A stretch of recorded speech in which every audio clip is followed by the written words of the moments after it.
Hey, I'm Albert from Muffin Group, and from now on I will be making video tutorials about the Betheme and the BeBuilder.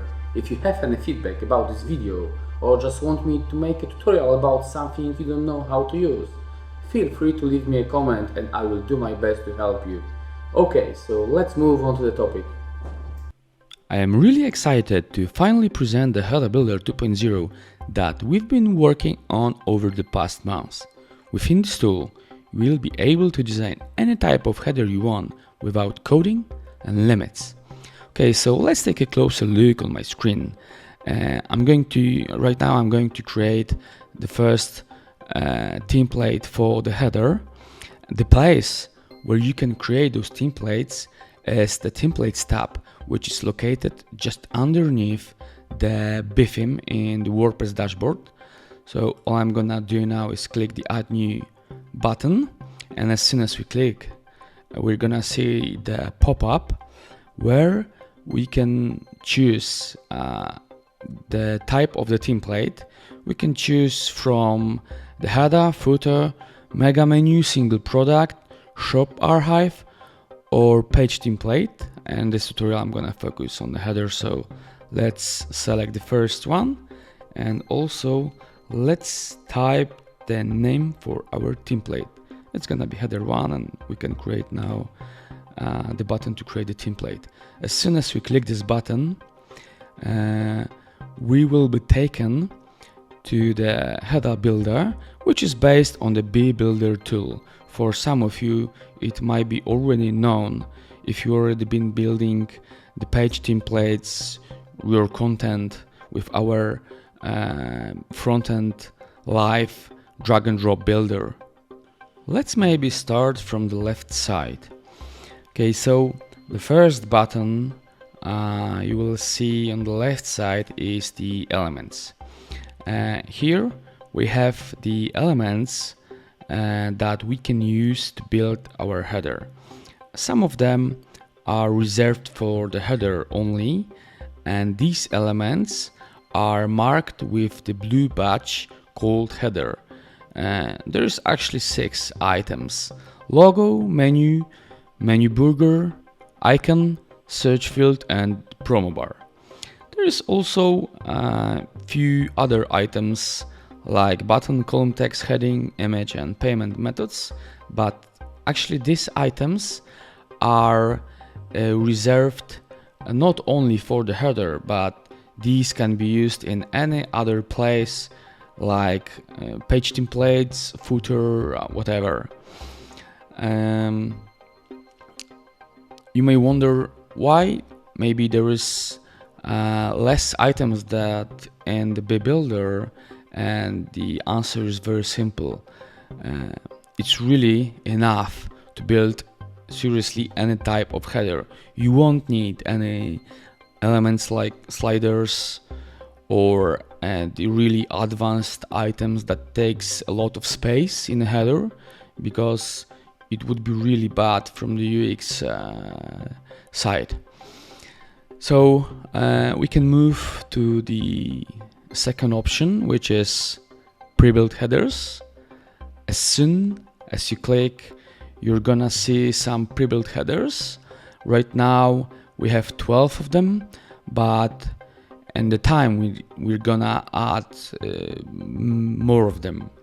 Right now the headers we've added are really diverse, so we hope that most of you will find the header that can be the base to build your own header you actually need.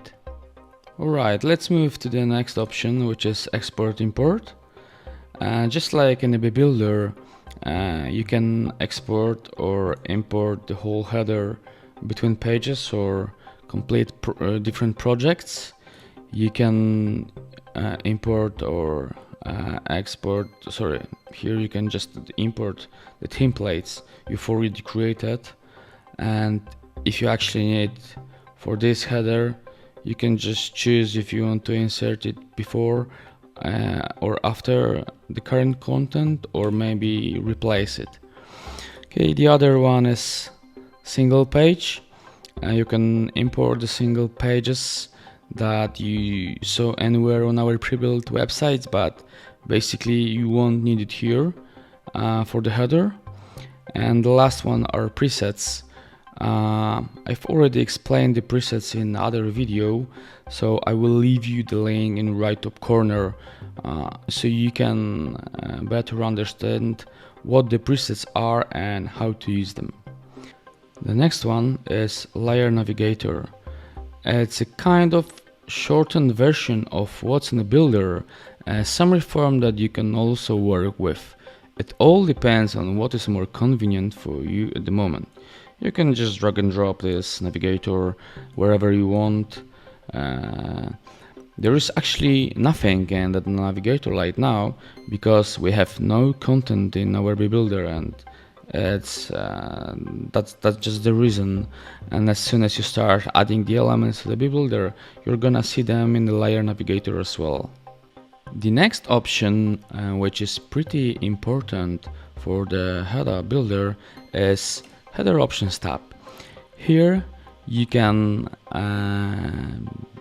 choose between the general options for the header. Like for default header, you can change the position from the default to absolute or fixed. You can change the content overlay to blur, gray out, overlay, but I'm gonna explain this in the other video. Also, you can enable or disable the sticky header, and you can do exactly the same with the mobile header, but I will explain it later in this video. The next one is the settings tabs. Just like in the builder, you have some general options, like you can reopen the introduction guide, you can check the keyboard shortcuts if you want to speed your workflow.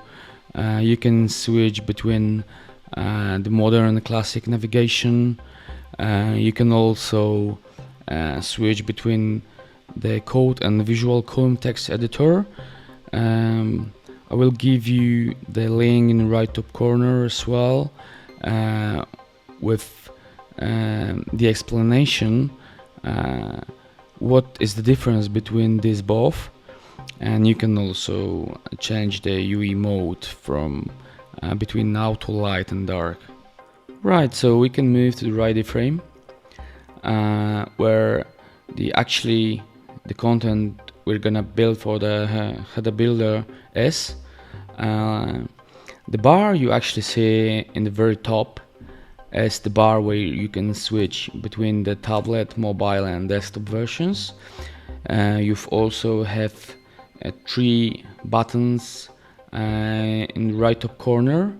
The first one is default, it's always active, and the other 2 buttons are actually off. The second button, called sticky, is for those who want to build completely another header for the sticky. And the third one is mobile, and this is for those who actually want to build a completely different header as well, but for the mobile versions. If you want to enable these 2, you have to go back to the header options I've already mentioned in this tutorial, and for the sticky header you have to enable this option. As you can see, the button has been enabled, and the same thing you have to do for the mobile header if you want to build completely different header for the mobile. As soon as you activate the mobile header, you also have other options, like you can switch between fixed, absolute and default position, and also you can switch between body offset for the header. Right, but because I don't need any of them for this tutorial, I'm gonna leave them disabled. Before I go to creating the right header, it is worth mentioning that what you see under the Welcome to the Builder block is content pulled from the home page for illustrative purposes only. It's completely inactive.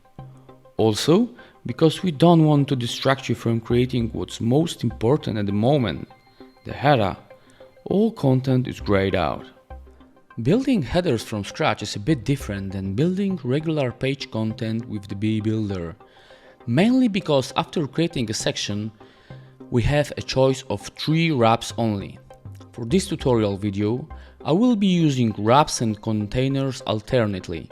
So, as not to confuse you with the options from the Bee Builder, we decided to leave their name, wraps, but in Header Builder, they are more like dynamic wraps, as they are way more flexible than regular wraps, what I'm gonna show you in this tutorial.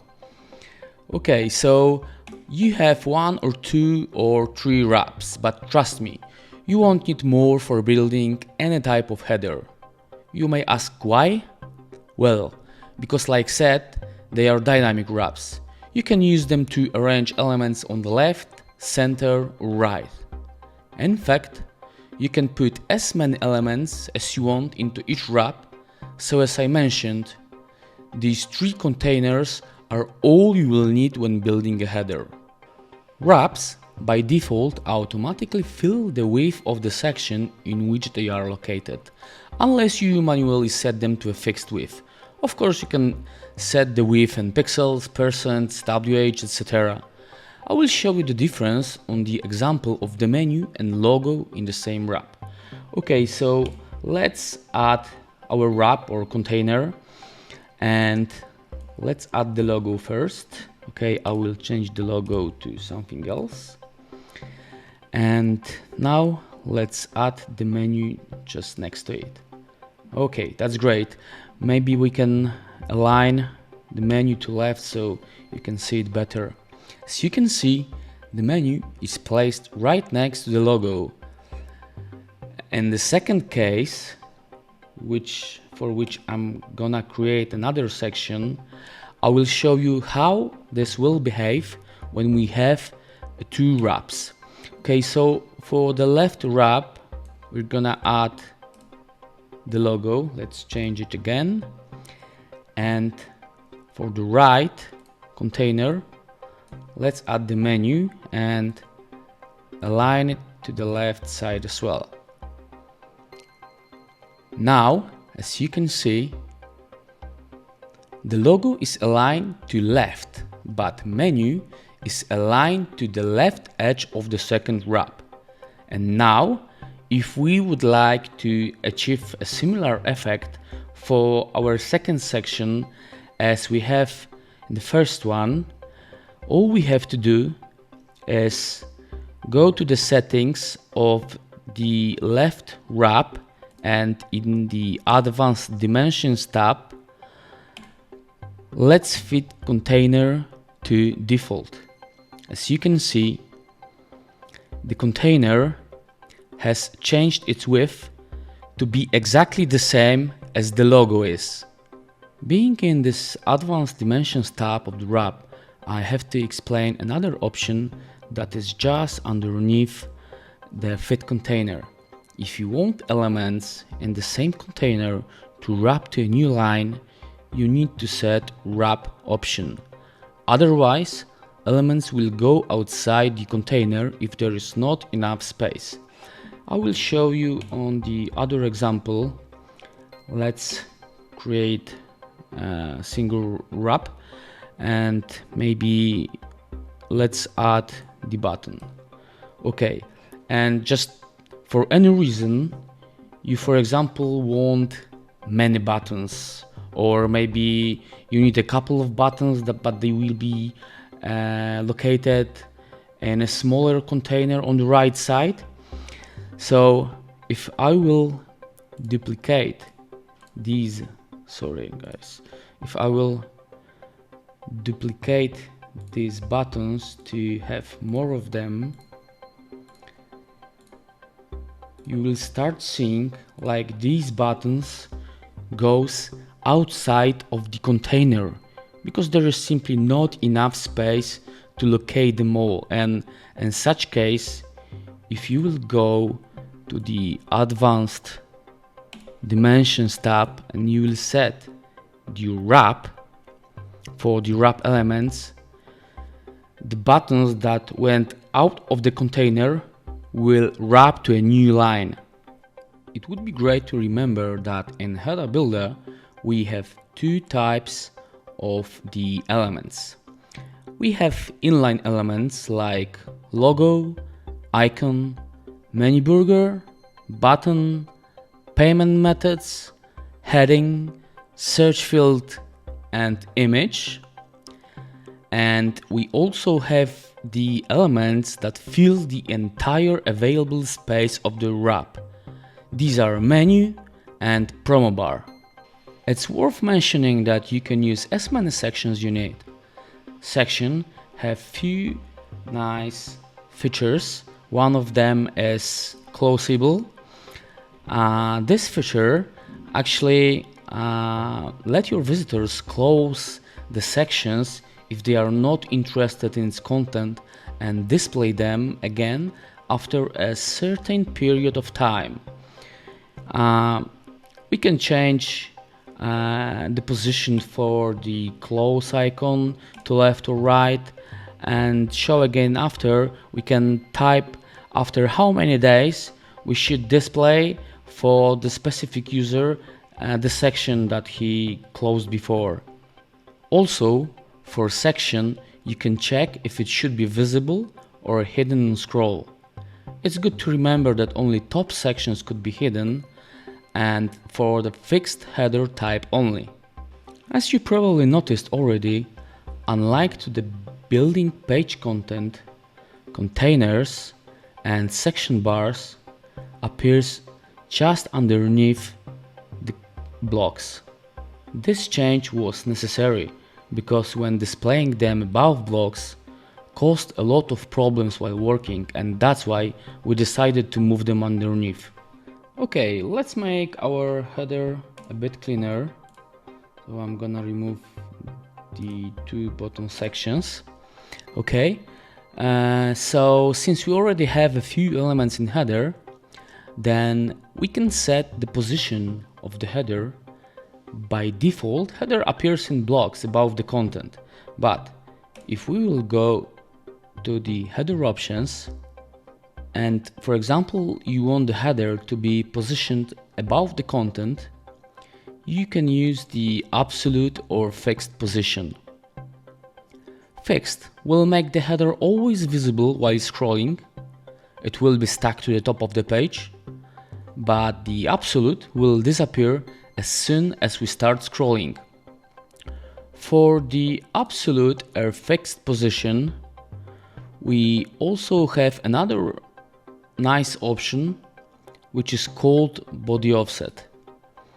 This option will move the content away from the top of the page by the height of our header. Here you can also set pretty overlay. When you hover over a menu item that has a submenu or a mega menu assigned to it.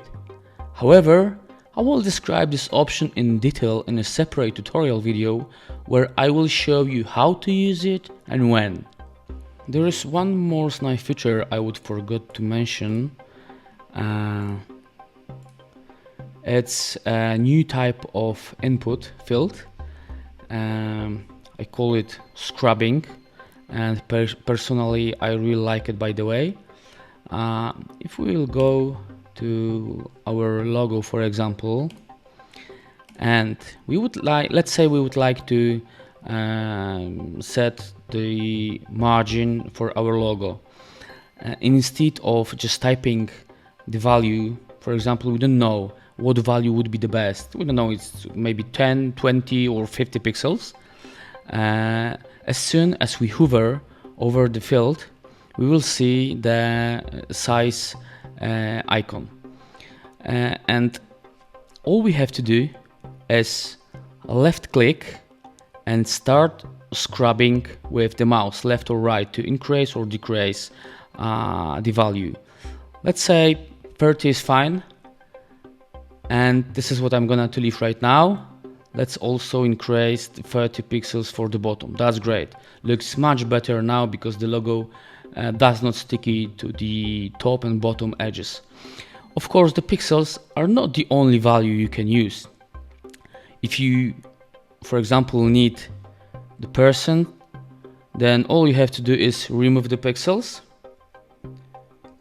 type the person, and right now start scrubbing again, but this time you will be scrubbing with the persons.